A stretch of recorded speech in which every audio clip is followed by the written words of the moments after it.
Okay. Okay. So I have, excuse me, I have a few things I want to go over on this video, and I won't be able to cover it all in one video. I will definitely make 2 or 3 parts on this subject. Now, let me say, first of all, that all criminals need to be locked up. No matter what type of crime you're talking, as long as it's a legit crime, murder, theft, these people should be locked up.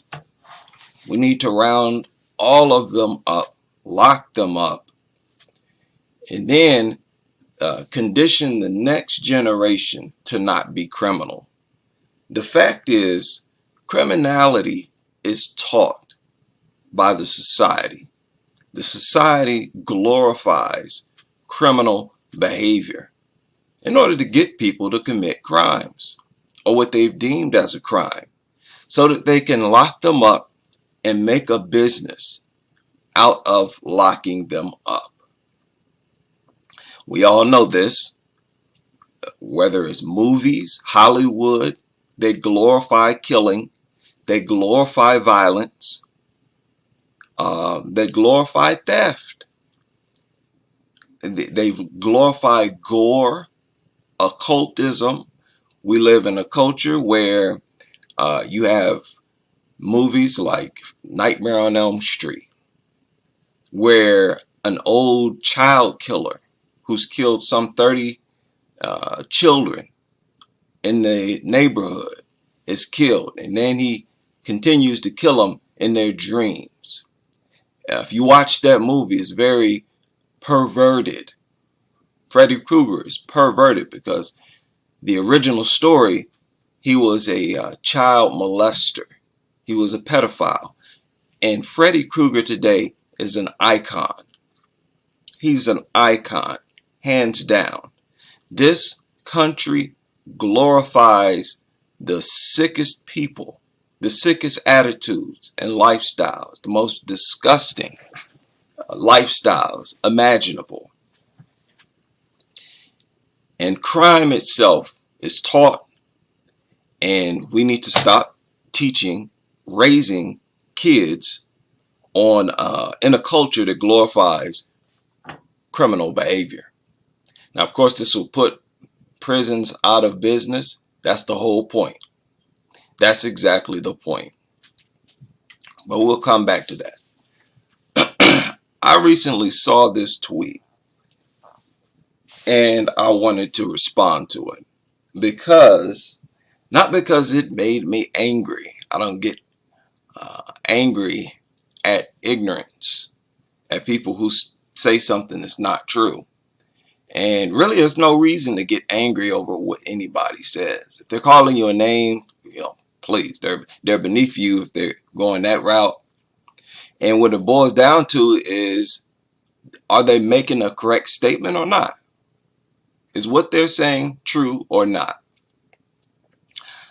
Somebody left a comment on one of my channels where they pointed out that some races are on average more violent than others, and I think they were trying to imply that black people on average were more violent than white people, and that may be true. I know that when growing up, they were talking about people were like more likely to beat you up. Growing up, there was no doubt I felt like I was more likely to get in a fight with a black person than a white person. Now, I actually saw some crazy stuff in this town that I used to live in. It was Defiance, Ohio. It was like almost all white. It's just a few black people. And do you know, those black people sought each other out and would fight like cats and dogs. I remember one fight was in the parking lot of McDonald's. Here, this is almost like a 98, 99% white town. Black people didn't even make up 1%. And yet, in the parking lot of McDonald's, you had multiple black dudes fighting other black dudes. The craziest thing I ever seen in my life. Where does this rage come from? Where does this anger come from? This deep hatred for other black people. You know, if you don't acknowledge stuff like that, then I think you're insecure. We need to be able to face our own dysfunctions. Face our own dysfunctions. That goes on both sides, both blacks and whites. You can't be race sensitive. You know, you cannot be. That will thwart your growth and intelligence. So I would not argue against that. You may very well be more likely, and a lot of people, black people, tell you that themselves. You're more likely to get punched in the face when you're dealing with a black person than dealing with a white person. Okay? But anyways, as I digress, this person left this tweet. They said, living in the country we built is reparations. Because see, this female, we were talking about reparations, and she said that living in the United States is reparations, and that we have the option to go back to Africa where they brought us from. And she showed a picture of some African slums. And this person said, living in the country we built is reparations. And she said, you pick cotton, not exactly building America. Oh, man. Now, I would not even engage this person. Anybody who believes that slaves, that all they did was pick cotton, that's a pretty deep example of ignorance. That you're clearly dealing with somebody who's not actually done any research into slavery, into the slave system itself. Right? Hell, it don't take long to research the Reconstruction era. One of the reasons they formed unions was to block black people from obtaining certain jobs, because at the time when slaves were first freed, there were more skilled black workers in the South than there were skilled white workers. The slaves had all kinds of skills. They were carpenters. Of course, who doesn't know that slaves were carpenters? That they were actually building houses? How do you think black people built the dozens of black towns all across the United States? How do y'all think? If all they did was pick cotton, look up freedmen towns. Immediately after slavery, black people started building towns all over the country.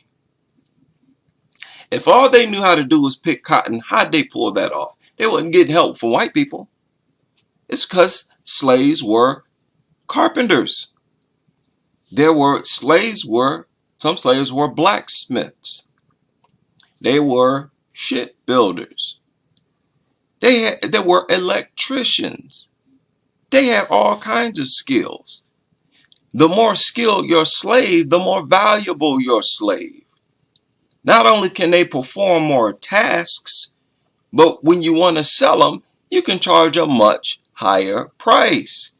You telling me there are people out here who commenting on slavery who don't even know that much, who still think that all slaves did was pick cotton? Who doesn't know this? So yeah, this is a moment to educate and enlighten. You know, I don't want to refer to people who didn't know this with derogatory words, but that's pretty ignorant. It don't take long for you to research slave history to know that they were taught a multitude of skills. A multitude of skills. They did all kinds of, they had more skills than I can even remember right now. So yeah, no. Black people literally built this country. Simple as that. And also keep in mind black people were not allowed to have a patent. So any and everything they invented, their masters took credit for it. And hell, even after slavery ended, black people continued to invent a whole bunch of things. I'm sure everybody's seen the long list of things that black people invented, the refrigerator and all this kind of stuff. Even after slavery, they continue to invent many things that we still use today. How do you think they figured out how to do that? Because many of them were what we call engineers. Okay? But I digress. Let's get into what I want to talk about here. I want to talk about, this is not what I consider overt racism. I mean, you can call it racism. People call racism ignorance, but you know, this person may be just ignorant. I want to talk about something that's overt. Our police department. The police departments all across this country are an example of open and overt racism. 100%. And if we can't be separated, you would expect the government to at least do their best to try to maintain peace. But it seems they do the exact opposite. Now what you're seeing on the screen here is the NYPD. And check this out. This is an article, you can Google this. Majority of NYPD officers don't even live in New York City. Think about that. Think about that. Okay, before we get into that, just give that a little bit of thought. They want as much of a foreign identity as possible. New York City is a melting pot of races. A melting pot of races. Okay? And you got a lot of down Puerto Ricans, down white boys, white women. Heather Heat Hardy is from Brooklyn, white chick. She's a boxer. She got Wu-Tang Clan tattooed on her body. They didn't even want the spirit of New York City. So they prefer to recruit from outside of NYC. Just keep that in mind. But I want to bring to your attention a very, very important article. It's actually a PDF from a book that I'm going to leave a link to. Okay? And the problem with our police force is that look at the racial makeup of the NYPD. Let's just keep this simple. White people would not tolerate this. I know white people. There is no white city or a massive, large white community. They would not tolerate having an all-black police force. I can guarantee you that. That would not go down. The police force is not even a reflection of New York City. New York City is very diverse. It's very diverse. But you mean to tell me the NYPD is not only almost all white, but the people who are not white, they're generally foreigners. They're either from they're from a different country. Foreigners. And if they're not foreigners, they're all forced to follow a protocol, a program that is itself racist. The actual practices, the way they categorize crimes and criminals is racist. We're going to get into it. But I just want to be simple at first here to give you a good idea of what I'm talking about. The police force should always reflect the areas that they are policing. The very fact that you have black cities all over this country, Detroit, DC, Philly, whatever, you have huge black communities in these cities, and you will have an almost all white police force. That itself lets you know that the true goal of that police force is not to simply deal with crime. That police force is going to function like a white supremacist entity, like a white supremacist organization. Keep in mind that the FBI has found out that police departments all across the country are unbelievably infiltrated by bona fide card-carrying white supremacists who are members of white supremacist organizations all across the country. That's one of the main reasons you have black cities all across the country, but you'll have a damn near all white police force. And I say again, white people would not tolerate this. I know white people. I grew up with them all my life. There's certain things you're not going to do with white people. They're not going to put up with it. You look at the way they will storm the Capitol. They will come up in your face. They will have guns. No, you will not treat us like this. You will not do. White people, they will die before they give up their freedoms, before you take advantage of them, impede their way of life. They will put their life on the line first. And I'm telling you, white people across this, they would not put up with this. You're going to have a massive white community, a huge chunk of the population, or one of these white cities. You know, they got a bunch of little white cities all over the country, like Defiance. Like I explained, these people would not put up with no all Mexican police force, no all black police force. Are you crazy? But that's exactly what goes on all across the country. Now, I want y'all to watch this video that was uploaded today. I think it was uploaded today. Maybe today, maybe yesterday. Here. Okay, let me share my screen here.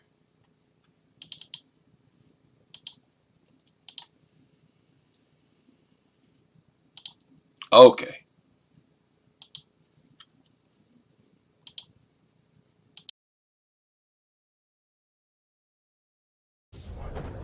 It's 4:30 Tuesday morning at a secret location in Brooklyn.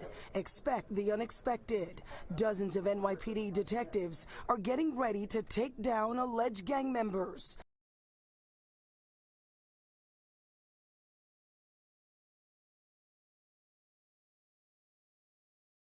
4:30 Tuesday morning at a secret location in Brooklyn. Expect the unexpected. Dozens of NYPD detectives are getting ready to take down alleged gang members in a series of raids. The officers go over their plan of execution. Pix 11 is inside a tactical meeting as the final preparations are underway. But first order of business, a reminder. Please stay safe out there. Safety first because of the violent history of these gangs. All are teenagers about to get an early morning surprise. They're all teenagers. I just want to emphasize again, you are not going to run up into a white community with an all-black police force talking about arresting their kids. They will not let that go down. I'm telling you, this is part of that ignorance, that brainlessness that I'm talking about in people. In this case, it's with black people. If you ever want to know how to act in certain situations, pay attention to how other people act. Look at how they defend their communities, at how they govern the economy in their communities, how they refuse to tolerate something like this, but we put up with it. when these detectives arrive at their front doors. Remember, when you go through that door, every one of these individuals possessed a gun or used a gun. Be cognizant of that when you go through. Safety, #1 priority today. Detectives then suit up with equipment in hand and roll out. We ride along as they are on the move. The raids are well orchestrated, done simultaneously. They're targeting 17 alleged offenders. We are at the Walt Whitman houses in Fort Greene, where detectives say 3 of the most violent live. Yeah, I'm on the stairs. In the shadow of darkness, highly trained and heavily armed detectives file in.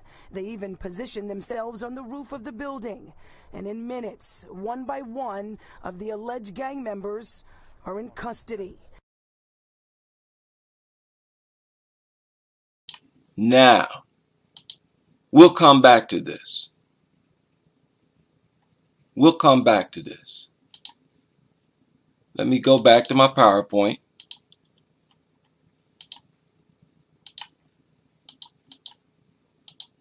Now let me point something out here from this book.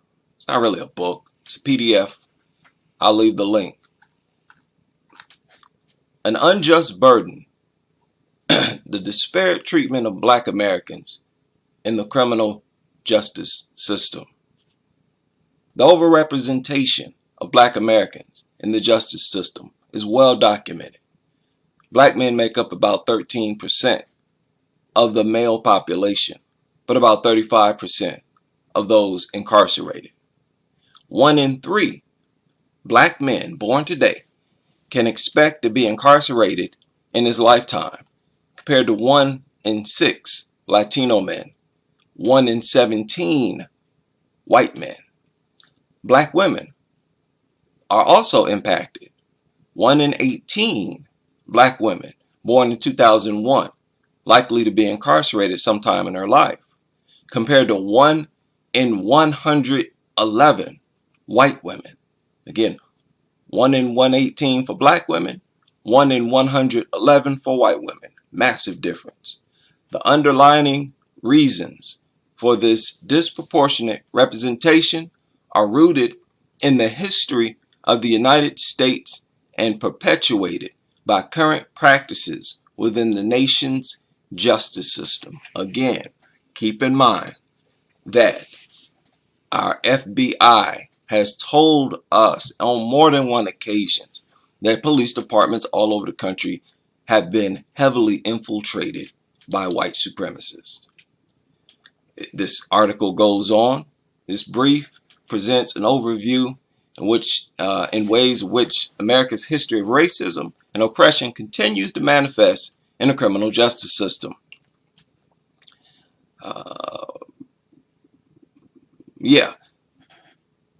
This brief explains that discriminatory criminal justice policies and practices have historically and unjustifiably targeted Black people since the Reconstruction era, including black codes, vagrancy laws, and convict leasing. Let me highlight that. Let me highlight all of that. That's important right there. That's important. Discriminatory criminal justice policies. Y'all remember black codes. They're talking about immediately after slavery is when these unjust laws came out specifically to target Black people, all of which were used to continue post-slavery control over a newly freed people. And there's nothing much that's been done. There's been some changes, but a lot of changes to be more covert. Right? This article continues. It says that this discrimination continues today. Now, the person who wrote this, Elizabeth Hinton, Assistant Professor, Department of History and Department of African American Studies at Harvard University. Okay? Harvard University professor. Says discrimination continues today in often less overt ways, like I just said, including through disparity in the enforcement and seemingly race-neutral laws. And this is a huge point right here. This is just what I tried to explain. You know, it's not that complicated. These cops, they go around and they simply target black criminals, even though criminality is equal across the board, across racial lines. It's all about who the police target. Right? We're going to go in this neighborhood, that neighborhood, focus on this neighborhood. That way, the whites in the suburbs are free to do what they want. Yeah, a lot of studies even show that there's more drug use and drug dealings in white communities. Yet, one of the main reasons blacks are locked up is drug related. Right? So it's all about who you target. This article continues. For example, this is exactly what this professor points out.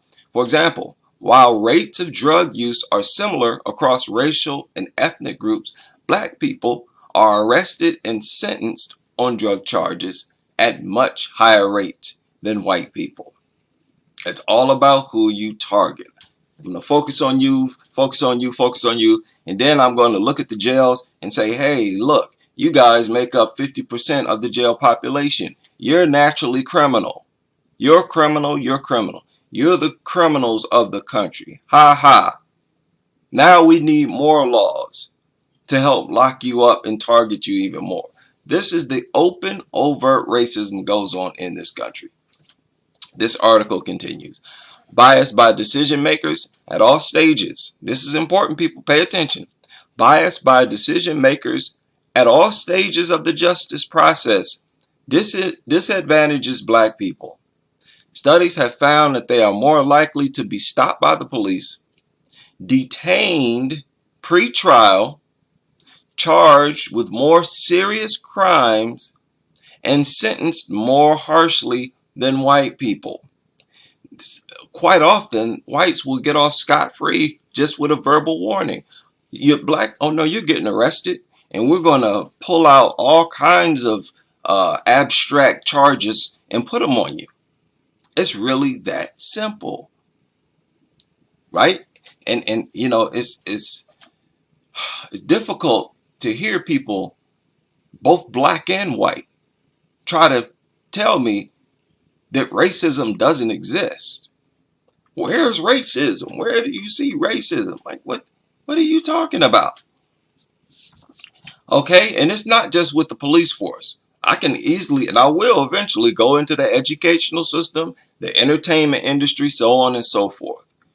And this is a big part of what we need to eradicate from this country by any means necessary. If it's by race separation, we need to have race separation.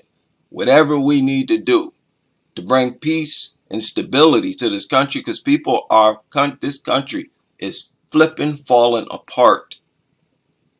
It's falling apart because our leaders are not being true leaders, and they're not making wise decisions. This article goes on. Living in poor communities exposes people to the risk factors for both offending and arrest. And a history of structural racism and inequality of opportunities means that black people are more likely to be living in such conditions of concentrated poverty.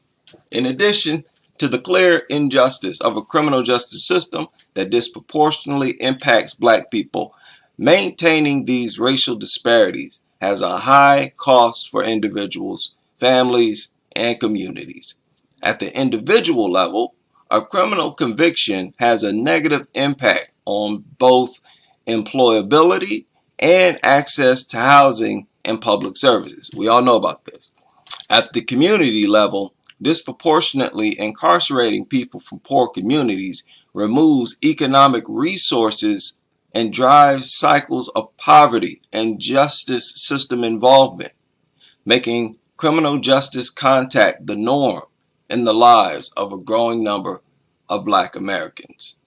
Now, I need y'all to pay close attention to this right here.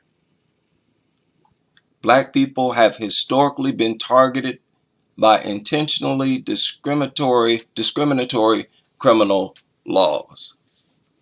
Okay, this is what I was talking about. 1865, 1866, you had black codes. Former Confederate legislators quickly enacted black codes to force former slaves back into an exploitative labor system that resembled the plantation regime in all but name. All these codes did recognize the new legal status of black Americans. In most states, newly freed people could not vote, serve on juries, or testify in court. Right? They started with the Jim Crow laws, black codes. This is basically a variant of Jim Crow laws, but it's an earlier. Vagrancy laws at the center of black codes meant that any black person who could not prove that he or she worked for a white employer could be arrested. Y'all see that? This was immediately after slavery. If you couldn't prove that you worked for a white person, you could get arrested. Isn't that a sick sense of control over a people? What in the world was with this obsession with having control over black people? And that is what you see with these police departments. They just want to always have control over people. They always want the freedom to control black people. That's why it's primarily populated by white supremacists. Right? This continues. Vagrancy laws. Okay? These vagrant laws most often entered a system of incarceration administered by private industry. You get locked up. Then they had convict leasing.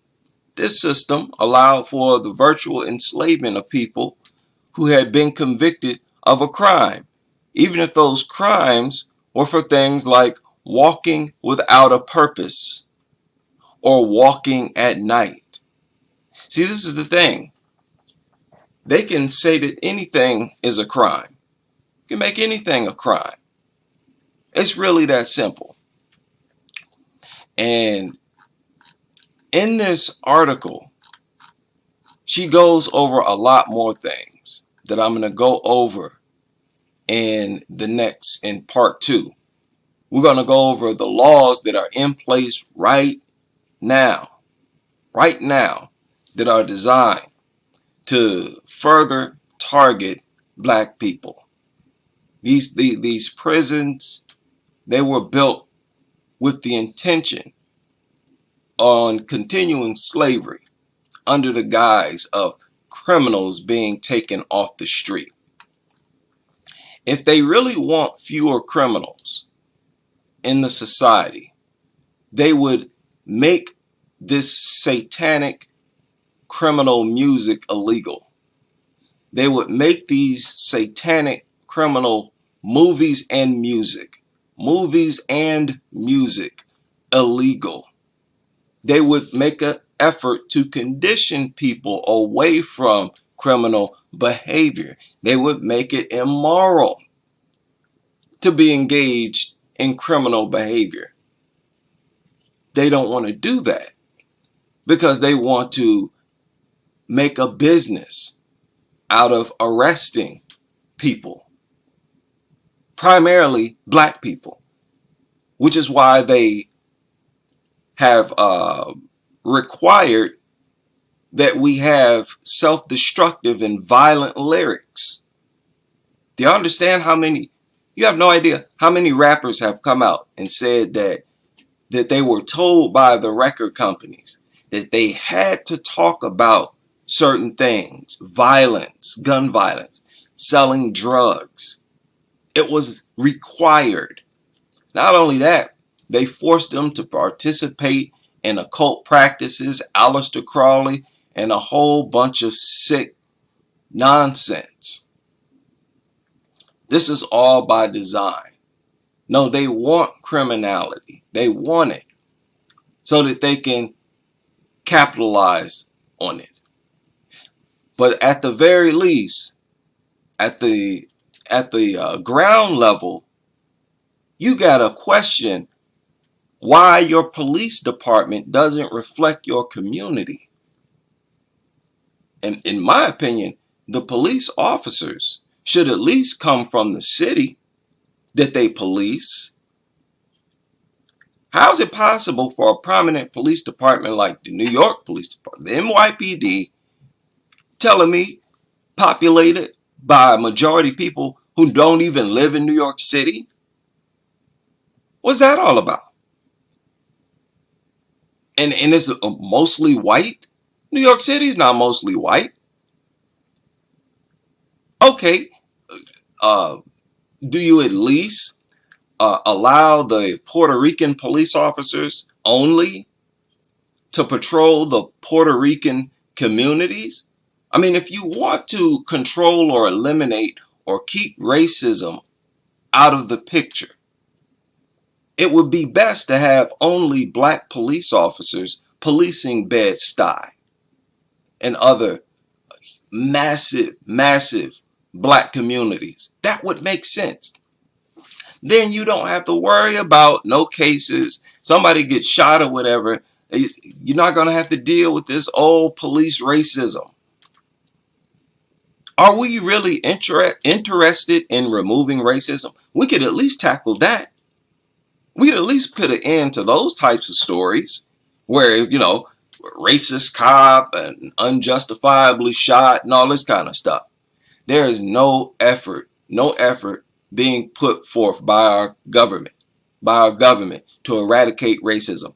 Everything they do is a way to keep racism alive and strengthen it.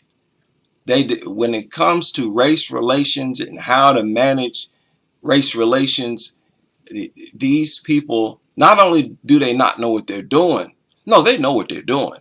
And they're deliberately trying to make it worse and worse. They're not dealing with people the way the leaders of a nation is supposed to deal with people and manage the population. Right? This is reckless and dangerous. The police department should reflect the community. I mean, what is this? What is this? At the very least, a mismanagement of a police force, a mismanagement of power.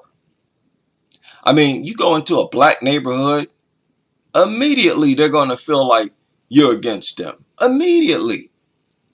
They're going to feel like the government is against them. The people who patrol us, we can't relate to them at all. And hell, you got people in white cities, they know the police officer in town. He knows everybody. No. This to me is a show of overt racism, and in part 2, we're going to go over the current laws. I wanted to give you an overview on this one of the laws that were put in place immediately after slavery, and we're going to continue with the laws that were put in place after that, all the way up to the ones that are in place now. And it's crucial that people speak out against them. So that is all for this live stream, and I will see you on part 2.